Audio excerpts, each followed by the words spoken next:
to our brand live virtual tasting of Field Blend Zinfandels from Dry Creek Valley. We have 3 winemakers here to discuss the wines that you received about 2 weeks ago. We have Kerry Damskey from Dutcher Crossing. Cheers. John Olney from Lytton Springs. And Perrill from Dry Creek Vineyard. So we look forward to fielding your questions. Please use the hashtag DCVZin and also tweet at Dry Creek Valley. So here we go. Please send in your questions.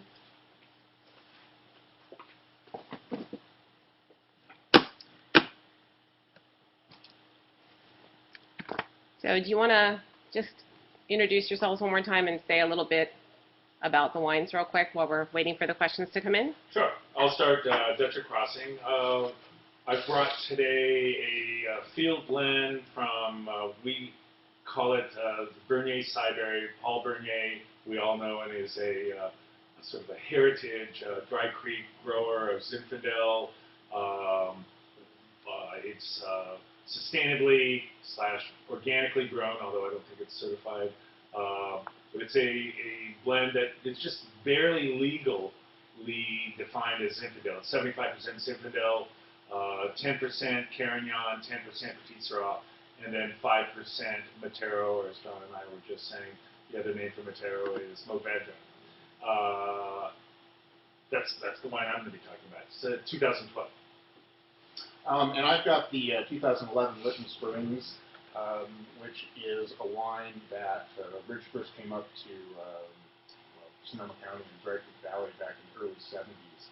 And at that time, the vines in this vineyard were already either at or approaching 100 years old. And it's a classic, for the discussion today, it's just a classic example of California field blend. So you've got Zinfandel, roughly 70%, another 15 or so to 20 of Petite Sirah, and then the rest is Carignan, a little bit Alicante, and a number of other grape varietals mixed in there. So, yeah, we'll talk about that. Yeah, I brought the 2011 Beeson Ranch Zinfandel. It's farmed by Paul Bernier, just like the Dutcher Crossing blend there.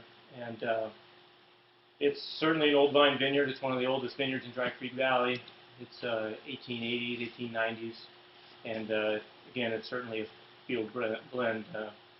Given the strategy of the viticulture they were using in those days, certainly a field blend. And it's certainly a pleasure to work with because you never know what you're going to get based on the season, how the sun and the rain's going to treat you. So it's a great vineyard, and look forward to talking about it. Okay, so we have our first question from Julia, and this is for you, John, and if you could speak up a little, that would be great. Okay. So she says, I just saw Lytton Springs,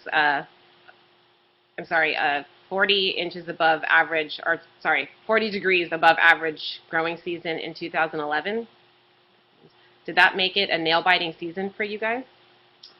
Well, 2011 was a bit of a nail-biting season in that typically, unlike a lot of wine growing regions around the world, what we often fight is too much sun.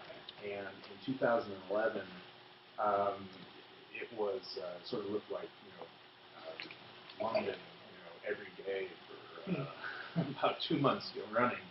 And then we finally were able to get the Zinfandel in, but some of the individual blocks we had planted at Petite Sirah got rained on and were pretty much a loss. So it was a difficult vintage, but it was really a question of selection and really being really stringent in what we actually end up putting in the bottle.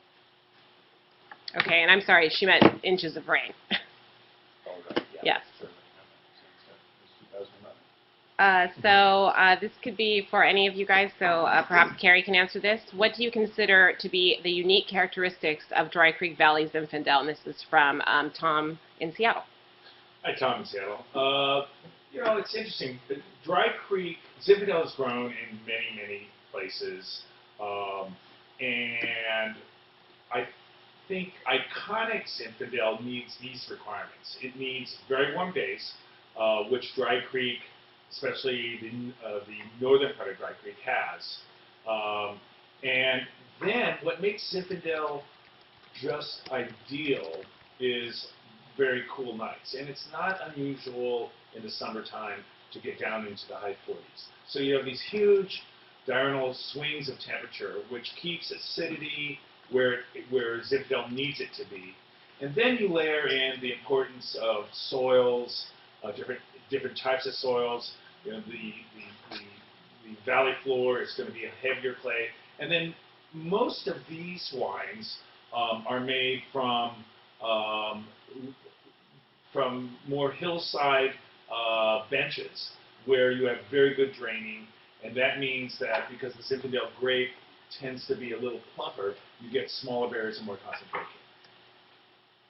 Okay, so for Nova, can you tell us the difference between a vineyard that is dry farmed, like the Beeson, and another vineyard that is irrigated?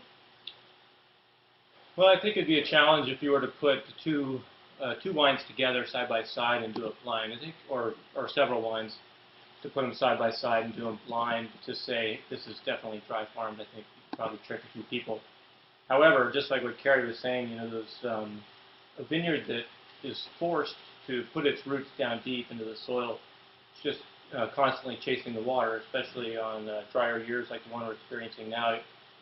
The vines are going to be in a position where they've got to supply their fruit with, you know, the nutrients and the water they need to produce a viable seed, essentially, and that's their goal. And the less water you have, the smaller and more concentrated the fruit is going to be, generally speaking. So I think that, yes, you can certainly tell the difference over time working with a vineyard, one vineyard or another. I think you can certainly tell the difference between a dry farm and an irrigated vineyard. I would agree with that. I think if you were tasting blind of the vines on the same land that were irrigated versus unirrigated, I think the unirrigated would be more concentrated. Okay, great. For John, what do the individual varietals in the mix contribute to the final blend? Well, the primary varietals that are in the Lytton Springs and I think across the board in general, certainly in Dry Creek Valley, that you find are, of course, Zinfandel to start with, and then Petite, Sirah, and Kerry.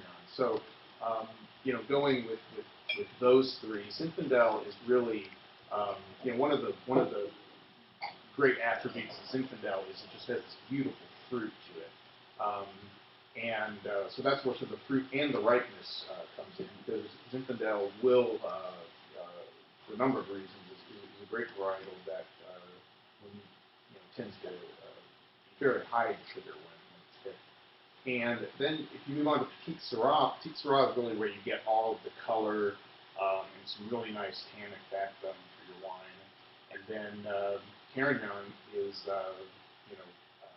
gets riper at a slightly lower sugar, has great acidity, and really helps to sort of counterbalance some of the things that maybe Zinfandel is missing. And it's to me, it's quite really uncanny that we've got these, even though it seems like a very random sort of vineyard, you've got these varietals that really are very, very complementary. I was going to ask, what, when the vineyard like the ones you deal with, do you think that they consciously planted based on the percentages you use, or was it something else? I think I'm convinced that it was, there was a method to the madness, absolutely, whether or not they got super precise in terms of percentages or not, but I think they were really aware of their surroundings. I mean, if you go up north from here into Cloverdale, it's a town about 15 miles north of here, you get much hotter climates, and when you get up there, you start seeing sort of less of the Zinfandel and more of the Perrill, which is a grape that thrives in hotter climates. I think that validates just the importance of what other varieties bring to Zinfandel. I've made Zinfandel, I'm sure all three of us have made Zinfandel by itself, and I've made it from good, organically dry farm vineyards that's 100% Zinfandel, and it just is slightly missing something to me. the Zinfandel is plump and juicy and spicy, but it lacks a little structure and the interest factor, and thus, and again, John, what you were saying, clearly there was a method to when these field planted vineyards were put together in the 20s, 30s, and 40s, and in those days we weren't calling them Zinfandel; they were just red wine, but that the other varieties added structure, color, and interest to the base wine, which is mostly Zinfandel. Yeah, no, I think that's a really good point. I think that Zinfandel, a lot of times, it's easy to think that Zinfandel it sort of has a reputation of just being a big wine, but a lot of the bigness just comes from its tendency to become very ripe. It doesn't necessarily mean, like Kerry said, that it's a complete wine with the color and the acidity that it really needs to be whole, and that's what's. I've actually never seen Zinfandel by itself. It's totally black. I mean, or rarely do. It's the other varieties that really bring the strength to great bottles of Zinfandel like we have here. Okay, so Pamela, Bites from Portland wants to know, and you can all three take this if you'd like. Could you tell us about the history of U.S. field blends in California? Kind of covered that a little bit.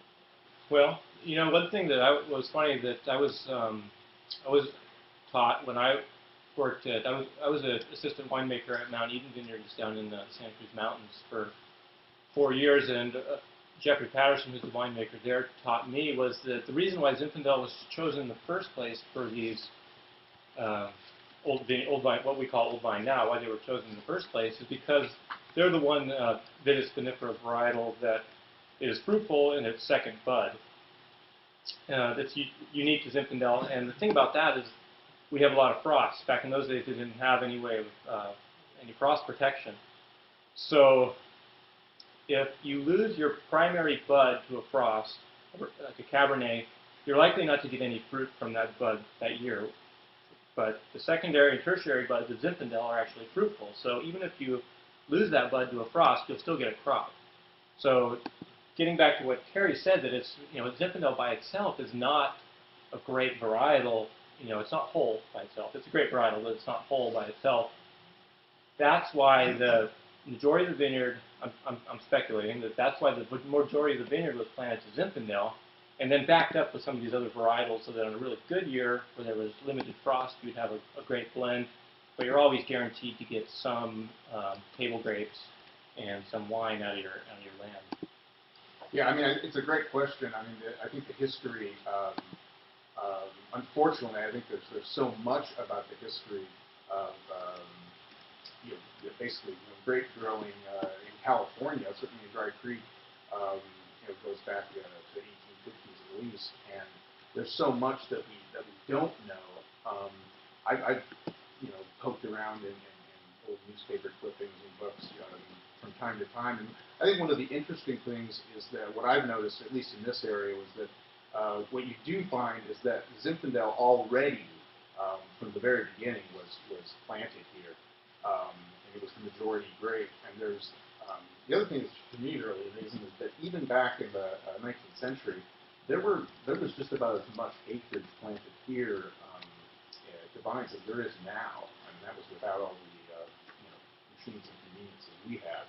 But what you do see is that right around the turn of the century is when phylloxera, the root louse, hit this area and killed a lot of the existing vines. And that's where you start to see when people replanted, that's where you start to see mentions of Petite, Sirah, of Carignan, of Mataro. So it seems to me as if maybe they learned a little bit from the first round when they were planting mainly just Zinfandel. Do you think that was happenstance, or they replanted with other varieties that seemed to be more tolerant?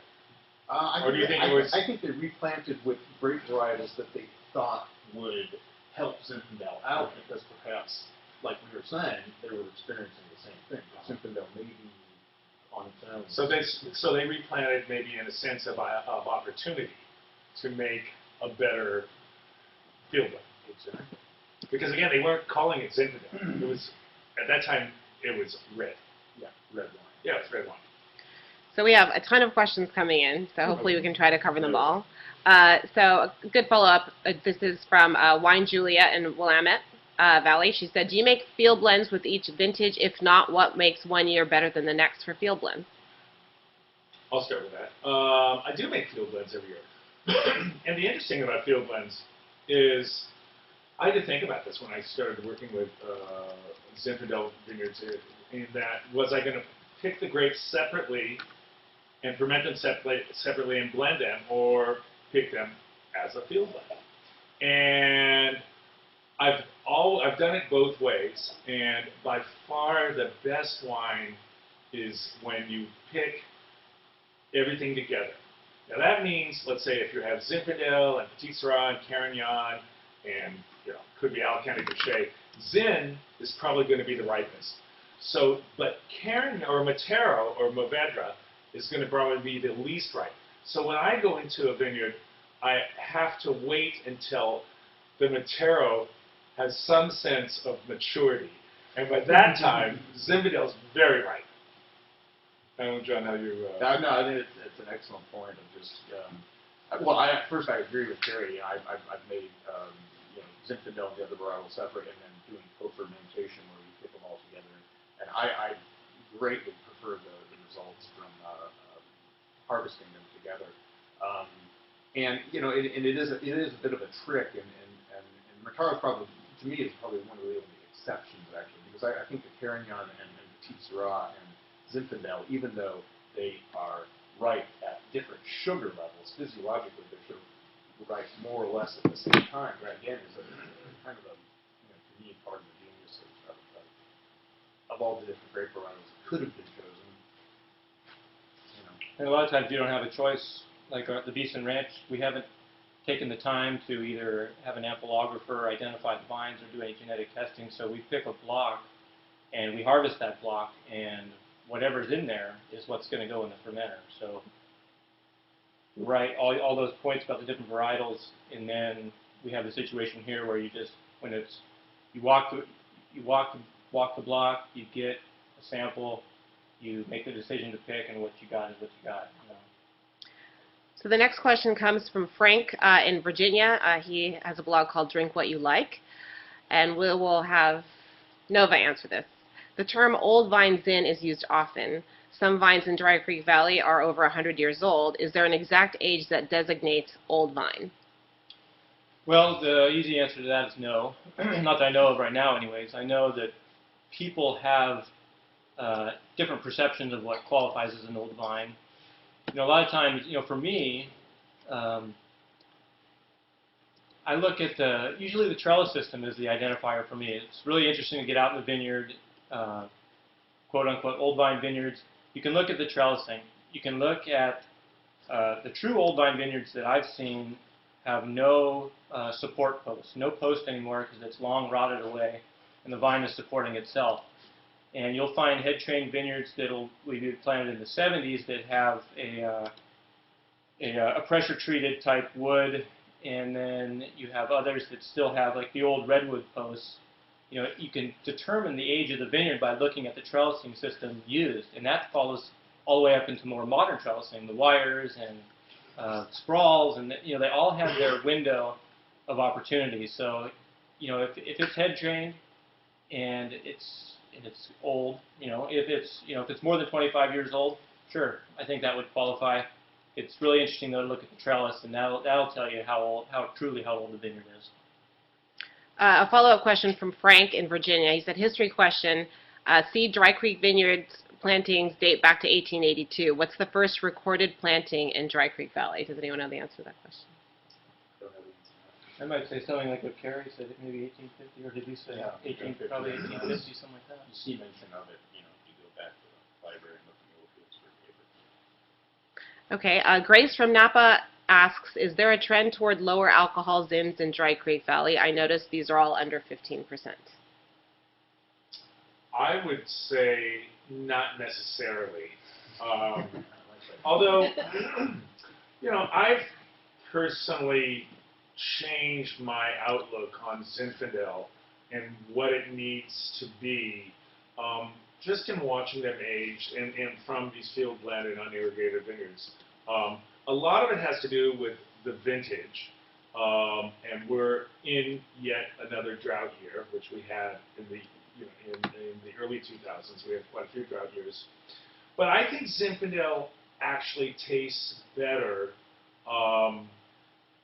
in around high 14s, low 15s. I'm not wild about 16% Zinfandels. They taste really yummy when they're young, but they don't. I mean, and which is a whole other question: is how well, how do you age Zinfandels? I think they start sort of falling apart at the higher alcohols. This, and it's not necessarily purposefully, is usually in the high 14s, but it's because the Matero and Carignan never get super ripe. The Zinfandel is quite ripe. No, I think that's, I concur. I think that, it's hard to say. I don't really know for sure if there's a definable trend towards lower alcohol. At Ridge, Ridge has always sort of made wines from single vineyards where we're trying to essentially elaborate and show what this particular site, in this case Lytton Springs, tastes like. And what we find is that there are lots of Zinfandels out there which are far in excess of 15 degrees, and the farther past that point you get, we sort of feel like the wines in a way start tasting a little bit the same, and which, at least for us, that would defeat our purpose. So we're generally in the 14 to 14 and a half range. Is where we find What's the alcohol of yours, John? 14.4. Yeah, 14.4. You know what? Yeah, actually, this, given the vintage, this is actually 13 and a half. And the site, the Beeson Ranch, is notorious for that in a way because it has a lot of virus. Yeah, it has a lot of virus. It just has a really hard time ripening the fruit in general. So we have to work and work and work and work. Well, Paul has to work and work and work, and to get it at a point where we feel like it's right. So Rich from Dry Creek Valley is asking, what are the differences between the Zins from the East Ridge and the West Ridge in Dry Creek Valley? Well, let's see, you're on the East Ridge. Is that what you would call it? Yeah, we're over on the east, and I mean, you guys might know a little more. In other words, we don't. We have other making from the west. I don't make anything from the west. So I think you could just assume, depending and with any variety, that the western exposure, the eastern side, is going to have more sun and it's going to have riper flavors. Yeah, I think that's for sure. I mean, the western, the late afternoon sun in Dry Creek Valley can be 95 degrees at 7 o'clock. Yeah. No, I think you guys nailed it because we make a single vineyard Zinfandel from our we call it our DCV9, but it's on Chiquita Road. It's just past you guys. And we call it our Spencer's Hill Blend.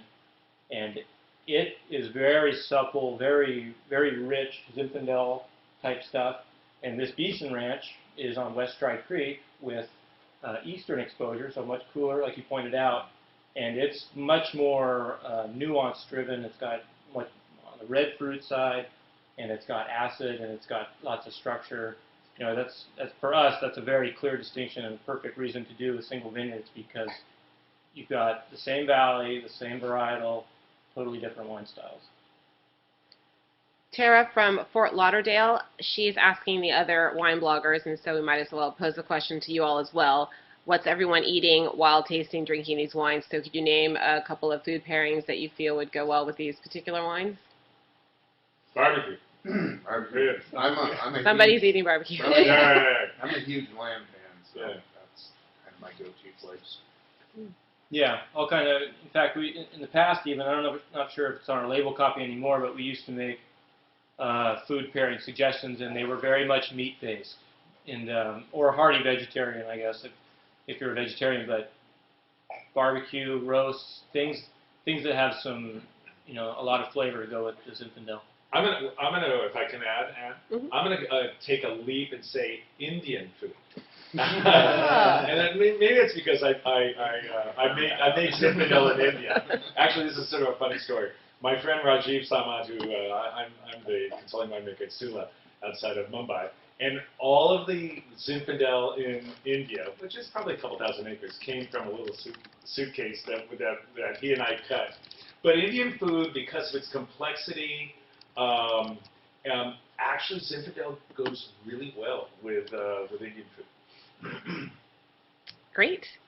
Pamela, Bites from Portland, says, Côte Rôti uses a little Viognier in its co-fermentation with Syrah. Have any of you considered co-fermentating with whites? Why not?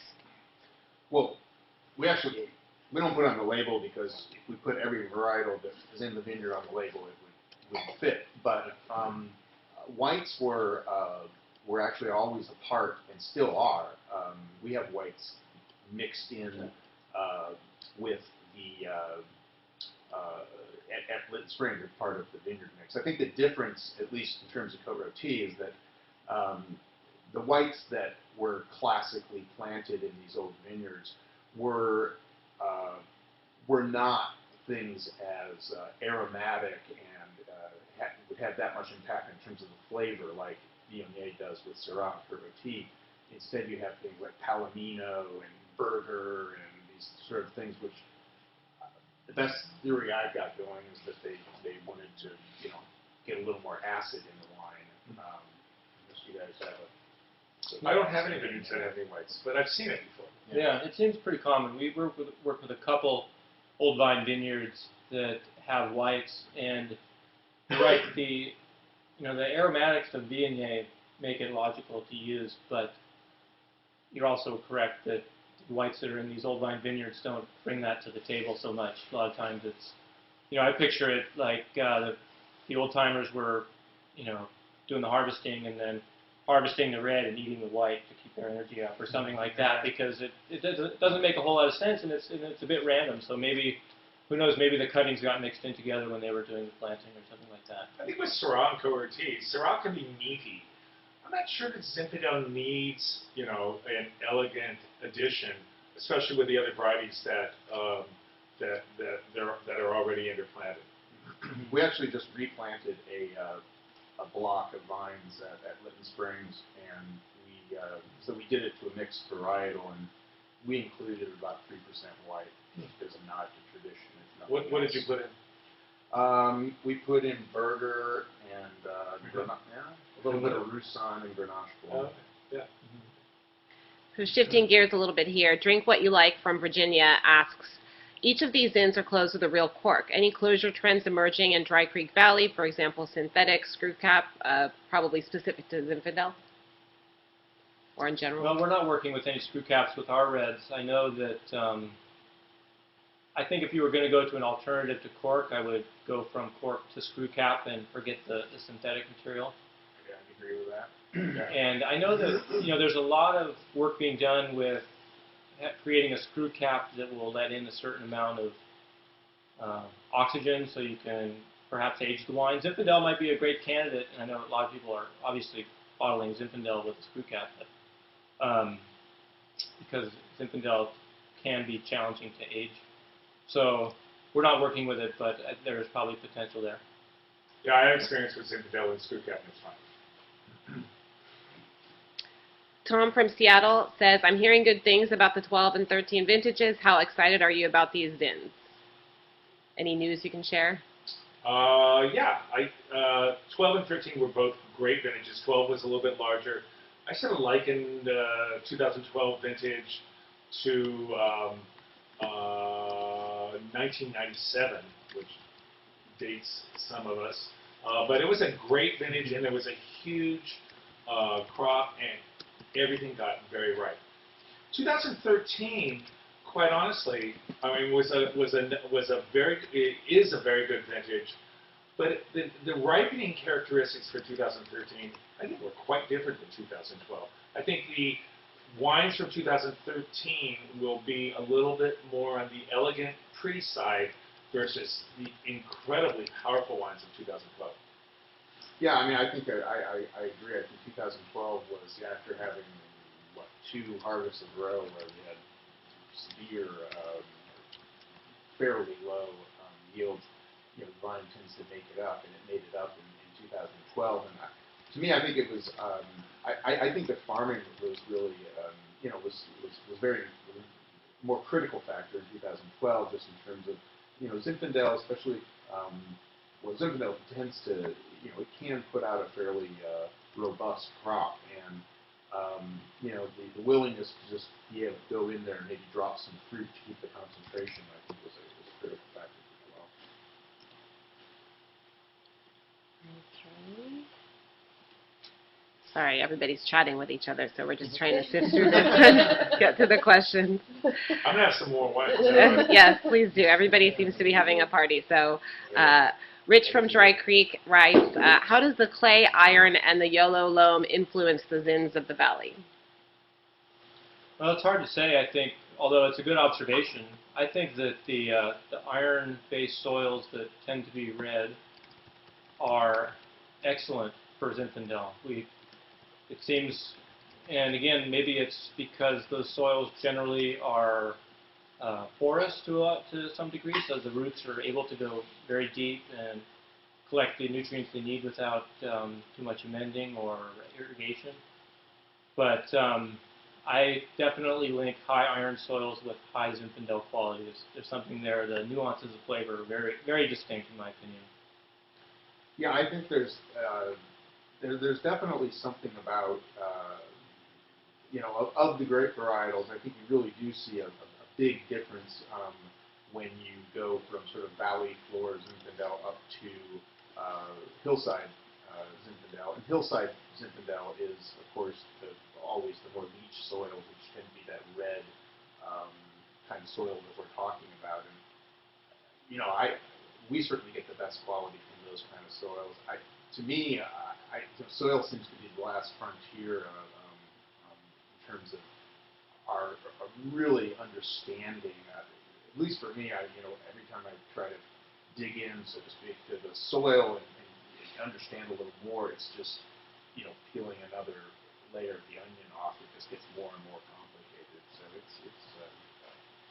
it's a great question, but I'm not sure I've got the answer. I think just adding, high iron content soils tend to be less fertile. Less fertile soils produce lower yield, smaller berries, and more concentrated fruit. Eno Bites from Portland says, how many of you grow, co-ferment Alicante Bouchette with Zin? Any of you? She said raise your hand, so.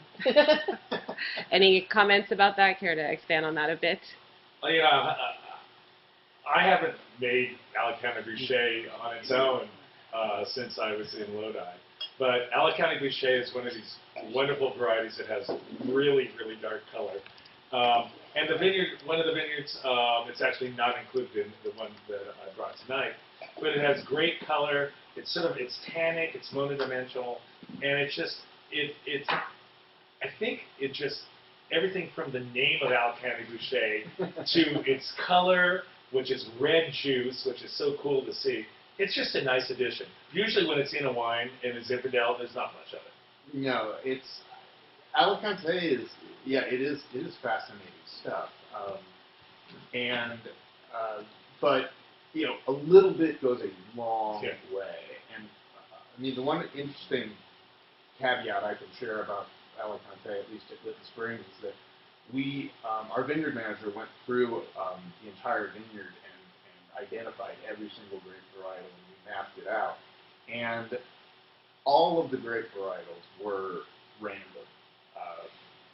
You know, 4 vines of Zinfandel, 1 of Petite Sirah, there's a Mataro, there's a Canyon, with one exception. Every 45 vines on a square was one Alicante vine. Because we color-coded them and we looked at the colors, and which tells me that they understood that it was the one that, you know, a little bit's good, but it can kind of take over. This is for John. Drink What You Like from Virginia wants to know, John at Ridge lists ingredients on the label. Why? Driven by consumer demand or added transparency? What is the motivations behind that? Basically, the latter. It was, I think one of the things that, Ridge began back in 1960, and so there's a long history, and, our head winemaker, Paul Draper's been at Ridge making wine for over 40 years, and I think, one of the things Paul had seen, and we've all seen, I think, is within the last, I'm just going to say 15 to 20 years, there's been a steady increase of the number of, let's say, unnatural things that one can bring into the winemaking equation, and that can be all sorts of coloring agents and concentrate, and as well as lots of different machines that can take this out of the wine, put this back into the wine, and I guess we felt like it gotten to the point where we really wanted to just let at least our customers know that this is what we're putting in the wine. It's grapes, a little bit of tartaric acid sometimes, which comes from the grape, sulfur dioxide, but really nothing beyond that. I thought I'd just read this comment from Wine Harlots in San Diego. She just put, "These are beautiful wines. Zinfandel was my first love." So, good feedback. Wine Julia from Willamette Valley asks, "Sorry if I missed this. We might have covered this a bit, but is the iron-rich reddish soil consistently throughout Dry Creek Valley, or does it vary?" It seems to certainly vary because the valley floor, where there are still a lot of Zinfandel vines, old vines growing, it is very alluvial based, as you might guess, because before Lake Sonoma and the dam was developed, the valley would flood on a regular basis. So those soils are much more alluvial, whereas the hillsides have just seen the rain for centuries, and the water is percolated through and left not much left. Okay, this question is for John. Have you planted any new vineyards in recent years, and if so, what varietal mix do you choose to plant? Well, yes, we have, and we generally are planting 65 to 70% Zinfandel with 15% Petite Sirah, and then we get quite a bit more liberal in our choices. There's obviously Carignan, there's Notaro. I mentioned the whites, that we're also planting some Burger and some Roussan and some Grenache Blanc, and we include a little bit of Alicante. Grand Noir is another of the Tenturia varietals that has red juice, and we've added a handful of those. So those are the main components. Tara from Fort Lauderdale, Florida wants to know if each of you can give us an overview of your vineyard's terroir and overall style of Zinfandel, please. Sounds broad. You have 90 seconds. Go. No, I'm kidding. Well, take your time. So the question was about terroir and style? Yes, and specifically about Zin. Yeah. Okay. Vineyard as well. What's funny, terroir is a interesting concept. Terroir is really, for me anyways, it's just a description of what is coming to you, for better or for worse. You have you ferment the grapes to the best of your ability. You make a picking decision best of your ability, and you ferment the grapes. And the way the wine tastes is it's terroir. I don't know, and that's just the big picture. And that, so if you're going to call what is given to you terroir, which sounds realistic, then that will essentially dictate style, because if you are going to try and fight your terroir, then it's a losing battle in the long run, because there's too much manipulation to really express the fruit that you want. So it's best to take what you have, do the best you can with the fruit, and call it terroir and call it style in the same package? Yeah, I guess I would say, yeah, I mean, terroir is a word that, I mean, we really don't have a word for it. That's why we use terroir. And it's, I mean, to me, it's, you know, it's really, it's sort of where grape varietal, climate, and soil sort of come together in a given spot. And at Ridge, you know, Ridge started making Zinfandel, single vineyard Zinfandels back in 1966, and I was drinking when I was as a fan before I ever started at Ridge, and you know, they probably made Zinfandel from just about every old vine vineyard throughout California, and really, it's about finding those special sites where where Zinfandel really sort of shines and gives you something, you know, unique and special and worth you know, keeping separate. And as far as the style, I think I mentioned before, you know, at least we're trying to make something that where we pick the grapes, you know, at ripeness, but certainly not overripe, and generally under 15%. I make two field blend Zinfandels at Dutch Crossing, and the terroir really does define the two. One is from Maple Vineyard, Tomatina Maple, and it's a field blend planted in the 40s, and it always comes out jammy, rich, plump. It's a lovely wine. Very old vine. It's got Alicante. It's got a ruby cab in it. It says all this crazy stuff. But it because of neither one of these vineyards are irrigated. They're all head drained. Because of where it is, and it's on a bench on the east side, it makes a very yummy, jammy, balanced wine.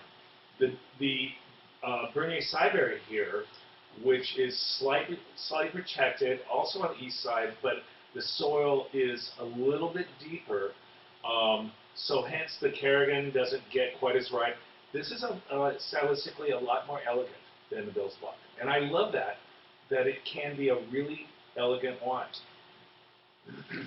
So as a follow-up, and I'm sure this is like asking you to pick your favorite child, but Nick of WineSpeak USA from Denver, Colorado wants to know, each of you, what are your respective favorite vintages of Dry Creek Valley Zinfandel? Well, let's see. I really like the 09 vintage.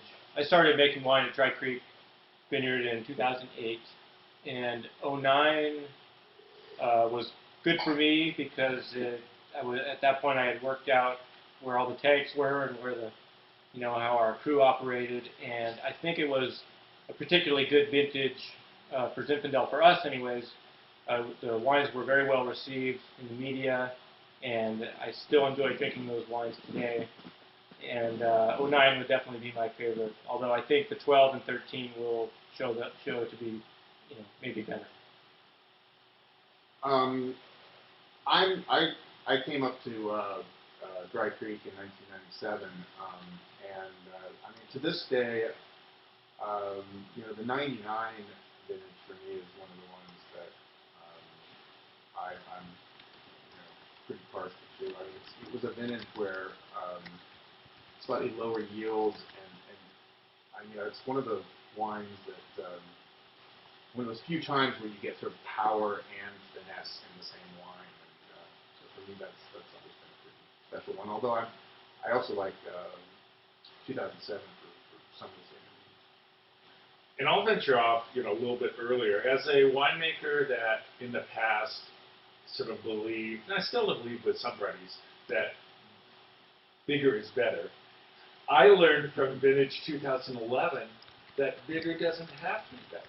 And that 2011 made lovely Zinfandel. It wasn't, as 2013, it wasn't raisiny, it didn't have to soak up to 30, 31 bricks, and it made lovely, lovely wine. So that sort of influenced me in terms of more powerful vintages, 2012, the next one, that it didn't have to be soak up to 30 bricks, and that the wines at a little bit lower alcohol were, I think, prettier wines.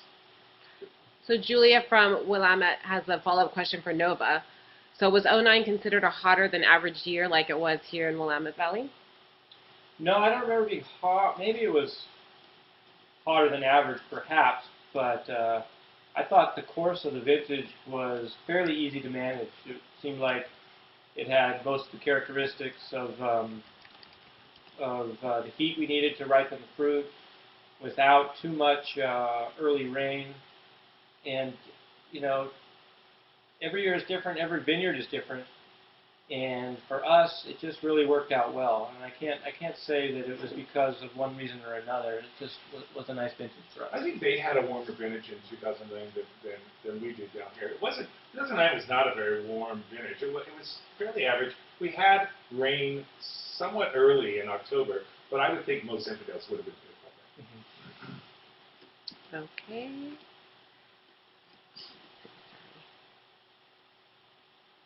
Tom from Seattle wants to know, beside your own labels, who are some other Dry Creek Valley producers we should keep an eye on? Raphael, I mean, iconic, Zinfandel from Dry Creek Valley. Yeah, Raffinelli's a popular one. I like, it was funny because we were talking about co-fermenting whites and Zinfandel, or at least blending them, and Kivera did a really nice Zinfandel that was really well received. That I don't know if it was co-fermented, but it certainly had some Viognier in it. And I think Mortson makes great Zinfandel. And Mortson's another great one. I mean, they're legendary Dry Creek Valley and Rock Powell Valley growers. Mm-hmm. Pamela, oh, sorry. Go ahead. Well, I was just going to say, it just popped into my head that up and down Dry Creek Road, pretty much everywhere you stop, it's going to have a pretty good example of Zinfandel, I think. I mean, it's, you know, as I'm starting to think of all the different wineries, I think just a lot of them have a lot to offer. Pamela from Enobites in Portland wants to know, how important is oak aging with Zinfandel and other Dry Creek Valley grapes? I'll start. Along with sort of changing maturity parameters, and again, I'm not saying that I make light wines, but I have evolved to make, I think, wines, Zinfandel, a little more elegant than I used to. I think oak is less important than I used to think. Yeah, I agree. I mean, I think that, again, I think that Zinfandel, I mean, one of the great expressions of Zinfandel is its fruit, and, you know, there's some varietals like Pinot Noir that also have lots of fruit where the oak can really marry even higher proportions. I don't find that to be the case with Zinfandel. I mean, you know, so we find ourselves generally sort of limiting ourselves in How much new barrel did you put in generally? 15% on the low side and 25% rare occasions on the higher side, so it's usually somewhere in between. And when do you bottle? How many months after? About 14 months. Okay, so you bottle after the vintage, after the next vintage. Yeah. Okay. How about you? Yeah, I feel the same way that you guys do. It seems to me that American oak and heavy toasted oak certainly tends to bury some of those more elegant flavors in Zinfandel. And it's kind of funny. I think it's a little bit counterintuitive to a lot of people who, even people that are experienced with Zinfandel, is that you know, it does get a reputation for being a very robust wine, but actually it's more on the elegant side in general, I think. And so when you're dealing with toasty oak, high toast oak, or American oak, which American oak tends to, you know, that's the definition of oak flavor, in my opinion. It's very, very oaky. And that will bury a lot of the nuances of Zinfandel. And like these guys said, we're going with lighter toast, mostly, and Hungarian and French oak at about, you know, 30% max. Anything more than that, you're getting a lot more oak flavor than you are Zinfandel flavor. So we have about 25 people viewing from home, tasting these wines, and it would be great if each of you could kind of talk through the aromatics and flavor profile of your wine. Starting with Kerry, do you want to start? Sure. When I smell the Dutcher Crossing Bernier Cider, it's not exactly and profoundly Zinfandel, because what I smell a lot of is that sort of Southern Rhone Matero, and a little bit of that poo-poo smell, but it's like, it just a little goes a long way. So in when you smell it, there's a lovely spice of Zinfandel, but then the Carignan, the Petite Sirah sort of perk it up and define fleshy Zinfandel. The Matero adds a lovely sort of, or I should say, it's not always lovely, it adds a little earthy, mushroomy quality. Well, actually, to follow up on that comment, Grace from Napa wanted to know, why did you decide to add Mataro to your blend? What motivated you to do that? Well, it's a field blend. So it's in the vineyard. It's in the vineyard, okay. And, like all of us here, I mean, it's just there. Yeah. Okay. And historically, Matero or Mourvèdre is in some portion or in a lot of old field blends. And then when I taste it, the Carignan adds a lovely acidity. The pH is balanced. It's not fleshy or flabby, and it's bright. I call this Zinfandel because I think a lot of Zinfandel. This is our pretty Zinfandel, but it's again it's 14.9 alcohol. It's not a baby, but it's the pretty. John? Yeah, for Lytton Springs, in general, the aromas tend to sort of be more on the darker side, things like blackberry as opposed to cherry raspberry. I think what's interesting about Lytton Springs, I mean, what drew, I think Rich there was that, I think like kind of Kerry was saying, there's so much more than just the Zinfandel going on in there. I mean, I get sort of kind of notes almost sort of like coffee bean, things like that, and sort of like that little more of a earthy, rustic, kind of like a Rhone wine as well, peppery, kind of mineral.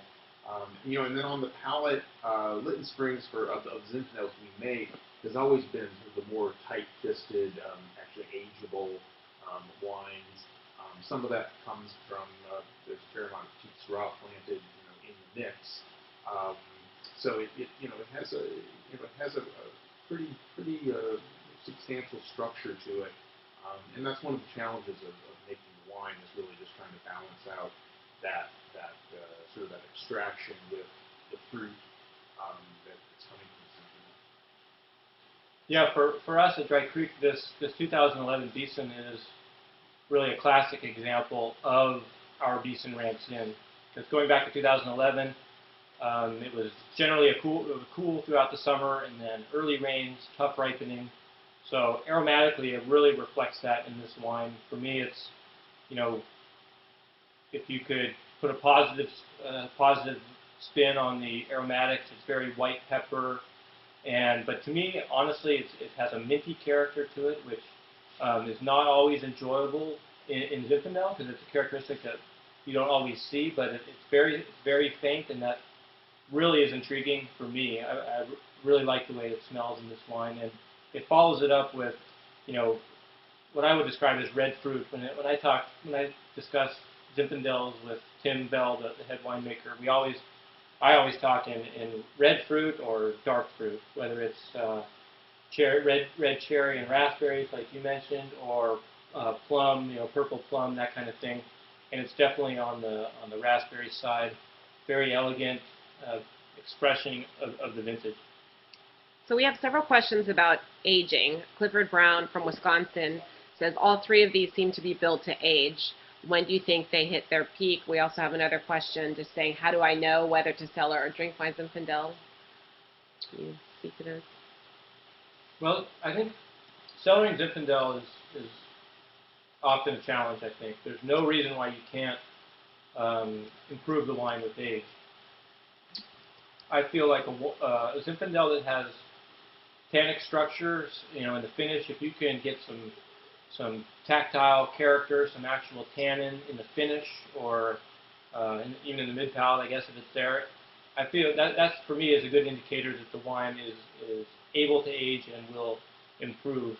I think a lot of the more popular Zinfandels that are very ripe and plump and high in alcohol will have a harder time aging, and they're designed to be drank right away. But I think like these wines, they've got good structure, and there's no reason why they couldn't last for 5 to 10 or even more years. Yeah, I think like Noah was saying, I think when after you make Zinfandel over some time, I think one of the finer things you do realize is that it's not really sort of how big and massive the wine is. That doesn't really equal ageability, and it's really when you make a balanced wine that has sort of all the things in the right place. That's how you get a wine that's actually built to age for 8 to 10 years. For the Lytton Springs, I think that I tend to like it usually after about 6 months. After we release it, I think it starts to sort of soften up and come together. It's thoroughly enjoyable to drink young. I think the 11's tasting great right now, but it does reward some aging if you can put one away for 5, 6, 7 years. It really just becomes a different wine, maybe with some more sort of complex secondary aromas, and it just makes the experience that much more interesting. Especially if you bought the wine at the winery, right? hark back to the fun you had. Yeah. I think people ask me a lot about Zin. I think you have to drink Zin in 5 years. I'll just say that. Obviously vintage to vintage is going to be different. I think Zinfandel is all about the fruit, the fleshy, lovely, forward style of the wine. It's not like Sirah, it's not like Cabernet.